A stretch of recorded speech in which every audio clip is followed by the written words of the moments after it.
All right, hello, heavy metal fans out there. My name is Alan, and it's definitely that time again. Let's talk some metal. Tonight, I have pulled 3 slabs of American Steel off the LP shelf to talk about. One of them is a band and an album that a lot of you may be familiar with. One of them is a more obscure entry. And for number 3, we're going to dig deep, deep down into the underground for a very obscure release that is one of my absolute stone cold ass kicking favorites of all time.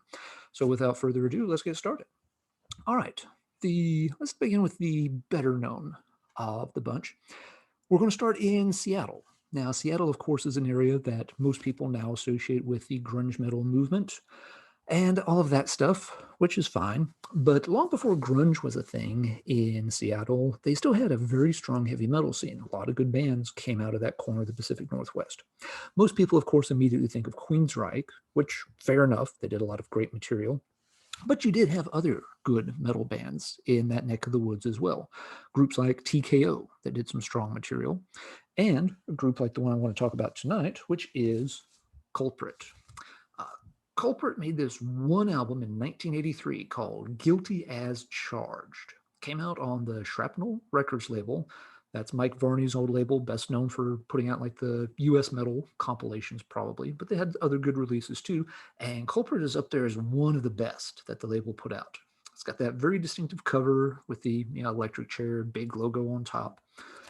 Um, Culprit, in terms of their sound, do owe more than a nod to that Queensryche style of 80s heavy metal. Whether you want to call it traditional metal or power metal, that's open to debate, but it's a very distinct branch, in my opinion. The bands that kind of emulate, the Queensryche style, they tended to have very good vocalists, very strong vocal presence. Usually, you're able to, go up an octave if they needed to. Very strong songwriting, excellent musicianship. They weren't going for aggression or speed or power, but they put together very strong, very polished, very professional sounding material. And hell, why am I talking about it so much when I can just play you a little bit of it?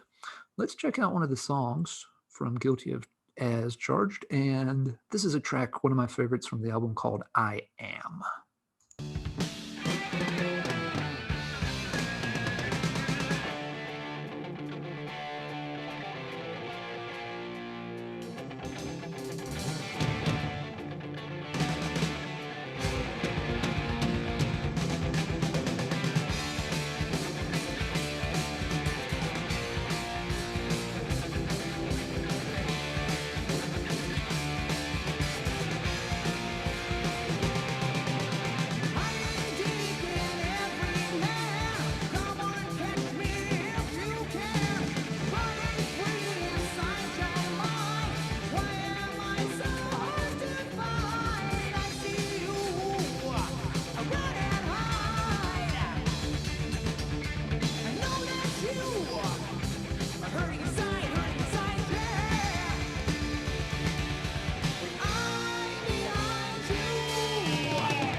All right, so there's a little bit of Culprit, and the song's pretty emblematic of their style. Again, nice composition there, strong vocal presence, great guitar work, just an excellent song overall. And the album is a lot of those. There's a few misses along the way, but it is a very good album. And yes, if you like that sort of cleaner style of 1980s heavy metal from the US, Culprit is one you're probably already familiar with, but if you missed it by chance, well, you should go back and check that one out. Has been reissued at least a couple of times, so you can pick up CD versions of it and such. I will say that one of the CD reissues, and I'm forgetting the label it was on right now, Hellion Records, the Hellion edition. It's easy to spot because the cover has more of like an orange color scheme to it rather than that kind of black and white. The sound quality on that one is a little different. I don't know if they did some touch-ups or whatever to it, but it does sound a little different. It's not terrible, but if you're used to hearing the original album, the sound's a little different on that particular reissue. So just beware of that if you pick up that one. Culprit had some demos both before and after the album, but they never did a follow-up, and I think that's a real shame. The band obviously had talent, but yeah, didn't really see them ever come out with another album, and I'm not sure what happened. Obviously, tons of bands never got past that first album stage for all kinds of different reasons. Inner turmoil, life gets in the way, all kinds of stuff. But yeah, I think Culprit definitely could have done more. Also interesting, none of the members really showed up in other bands over the years, except I believe the bassist also played on one of the TKO albums. But that was about it for the guys in Culprit. Kind of faded into the obscure mists of time. Okay, let's move on to something a little more obscure, and we're going to head south down to Texas and talk a little about this band called Mox Nix. Kind of a strange name. I'll admit I don't really know what it refers to, if anything.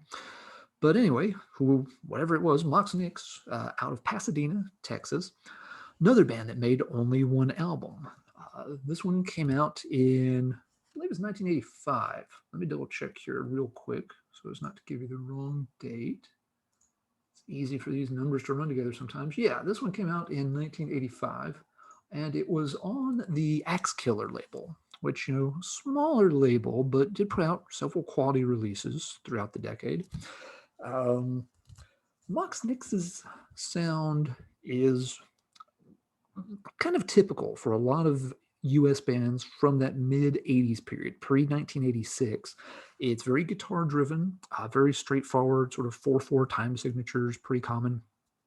Um, so, yeah, if you're familiar with these bands, it reminds me a lot of stuff like Mad Hatter, Matacopus, Max Link's first LP is one that's kind of common. The vocal styles remind me a little bit of Germany's Brain Fever. There are a few songs that also have hints of Brain Fever about them. They don't have the same like heavy, chugging, ultra catchy riff styling though. But there's just hints and bits and pieces here and there that remind me of a few of the sort of average tracks off the first Brain Fever LP. So that's really not a bad thing to be compared to. The album is a little inconsistent. First off, it's only 33 minutes long, but it contains 10 songs. And even though the whole album is, under 35 minutes, it still feels like it's a little bit long. And part of the reason for that is some of these songs, start to miss a little bit here and there, especially as you go through the B-side. And some of the songs are a little samey. They can go by very fast if you're not paying attention. I really feel like they probably, if they could have culled this down to 8 songs, worked on those songs, gotten a couple more of them above the 4-minute mark, had just a little more variation in the length and such, that the album might have worked a little better overall. But again, there's some very good stuff. Side A in particular is pretty strong. What I'll do here is play a clip from one of the better tracks, but also one from one of the other tracks, so you get a sense of the range that they were dealing with. So let's start with a good track, Never Again.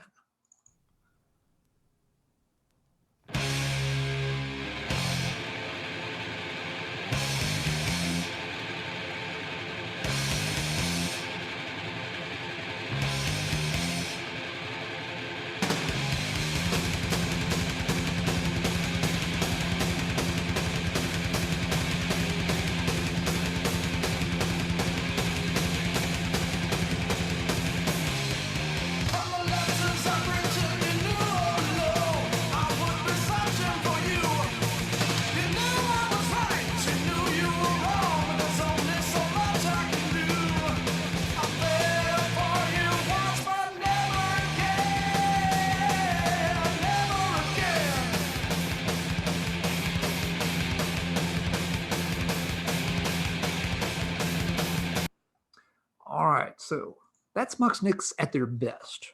Pretty heavy driving sound, strong vocals. Yeah, that's a good headbanging tune. Can't complain about that. Now, I mentioned that, especially on the B side, the album kind of loses the plot a little bit. And what happened, it's very typical for a lot of bands from this day and age, the songs start to stray into more commercial friendly territory. Never Again is obviously meant to be the heavy metal song. This next one, which is called Make It, This one was kind of geared for a different audience. Let's check out just a little bit of this.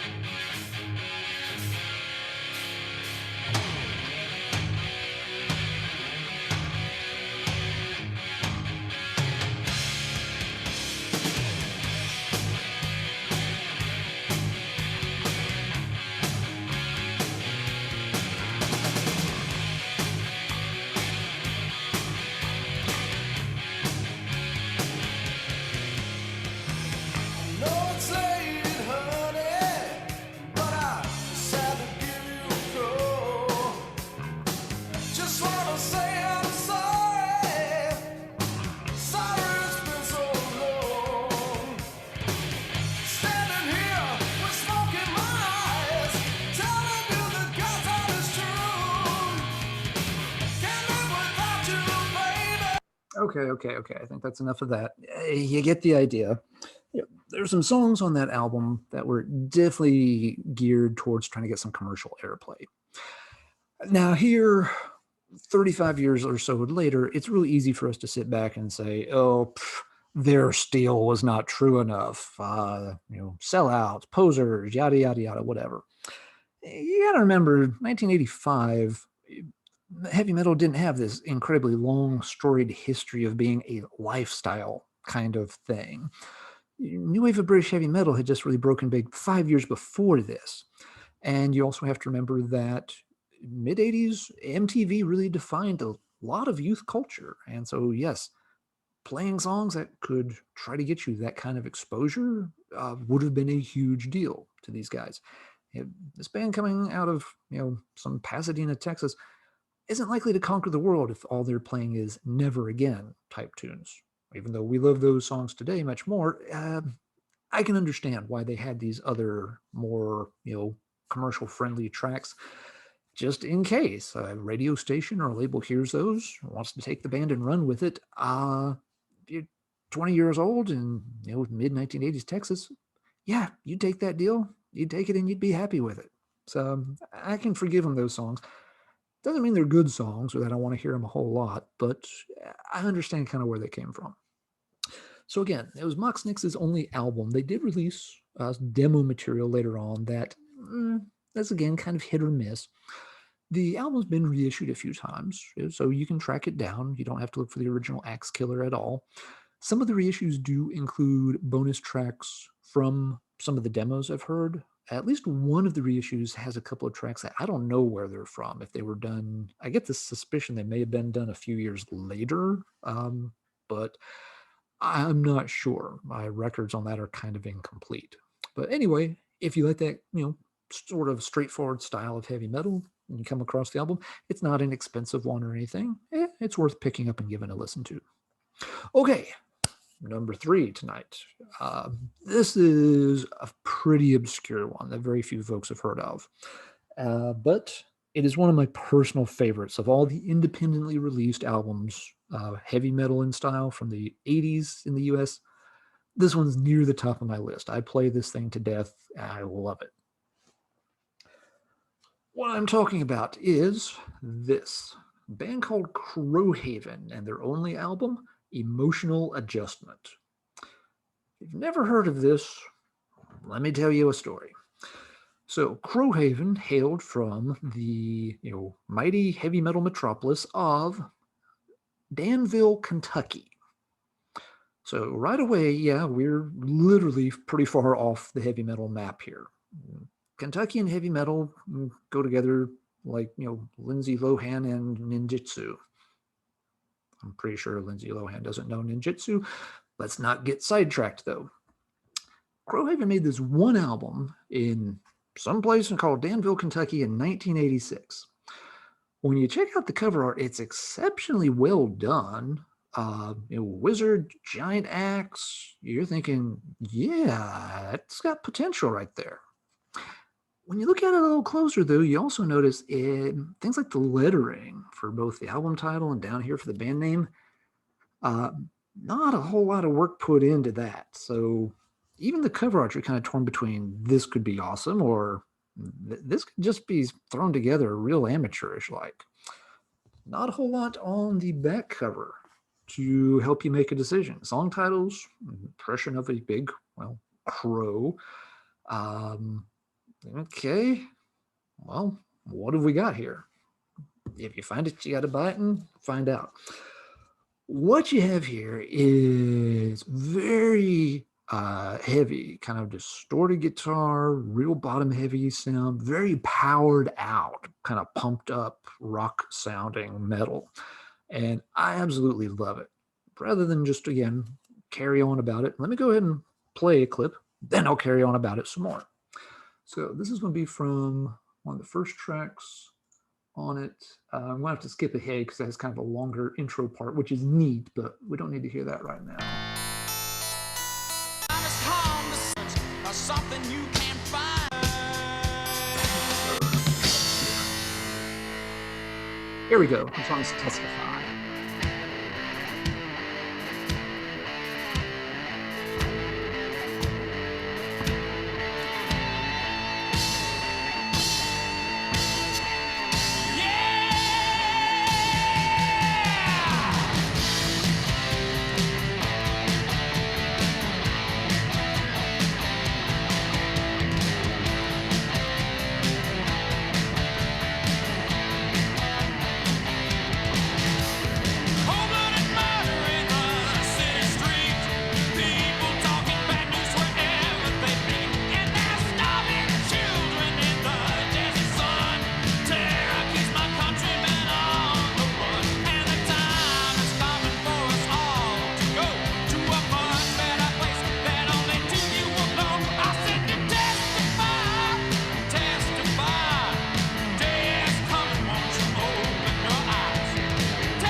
Okay, that gives you a real good idea of what you're hearing on this album. Just this very heavy, very pumped up kind of, I like to call it Camaro rock, because it's definitely meant to be blasted out of some cheap muscle car while you're cruising around trying to impress the girls after high school class or whatever.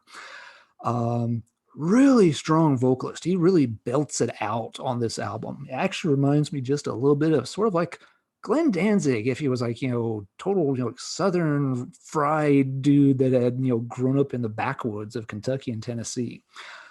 Guitar tone reminds me a lot of Victor Griffin from Death Row and Pentagram, which, Victor Griffin, of course, famously from Tennessee. You kind of wonder, did these guys meet up with Victor Griffin, somewhere there along the state line and pick up a few guitar lessons on how to, get that real bottom heavy sound to it. The song structure is overall relatively simple. This is not doing advanced songwriting. These are not, deep, thoughtful songs.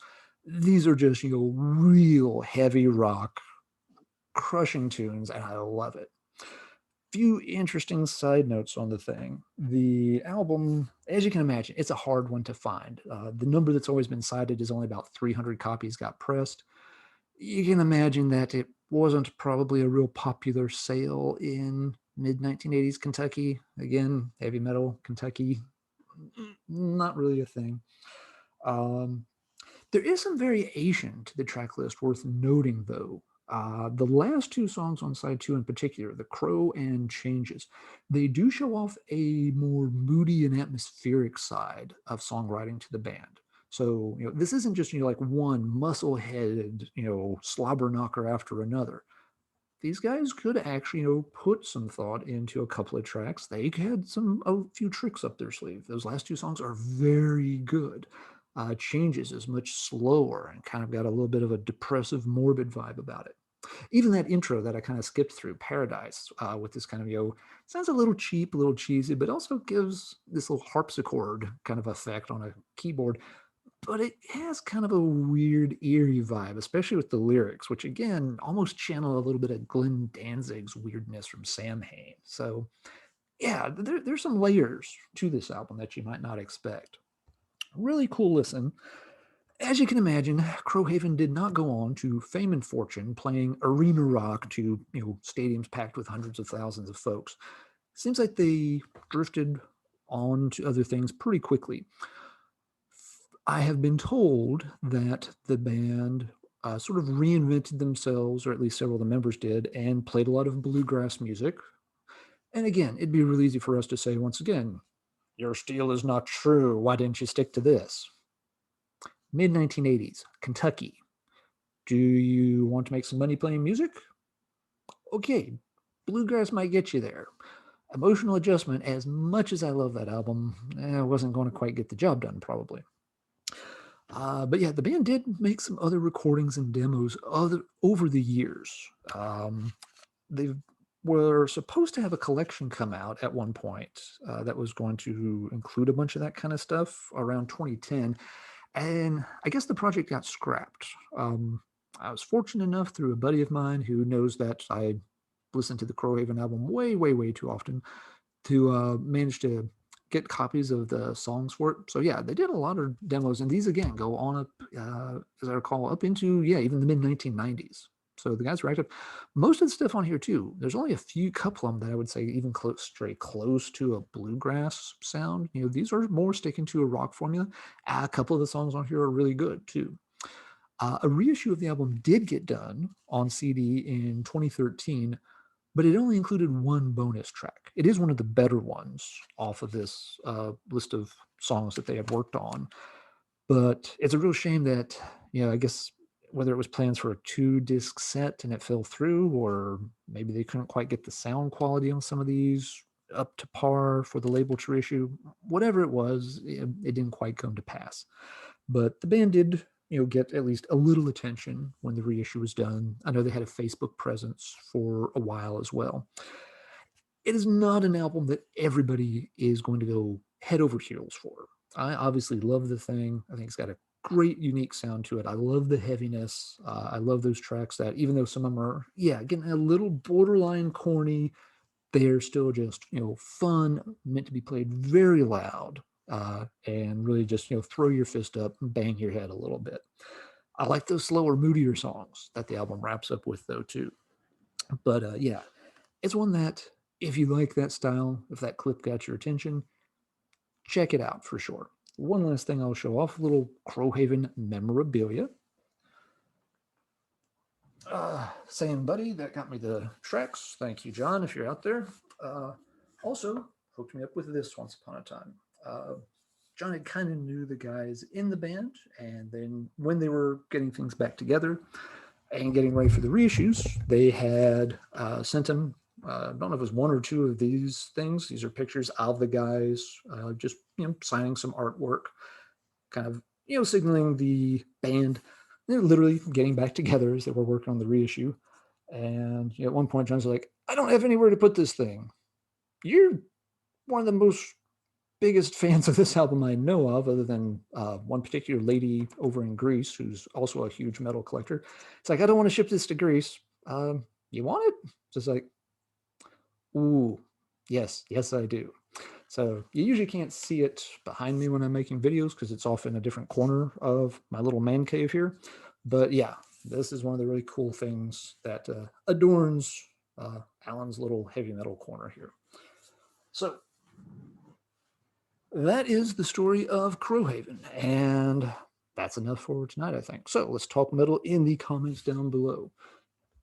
If you're familiar with any of these bands, what do you think of them? Have you heard some of the demos from Culprit? Or they also did some live recordings. I have not heard those. If you have, are they good? Is it something I need to track down? Anybody happen to have those bluegrass recordings that Crowhaven did over the years? While it's not really my style, I grew up listening to some of that kind of stuff just in the background of from where I was living.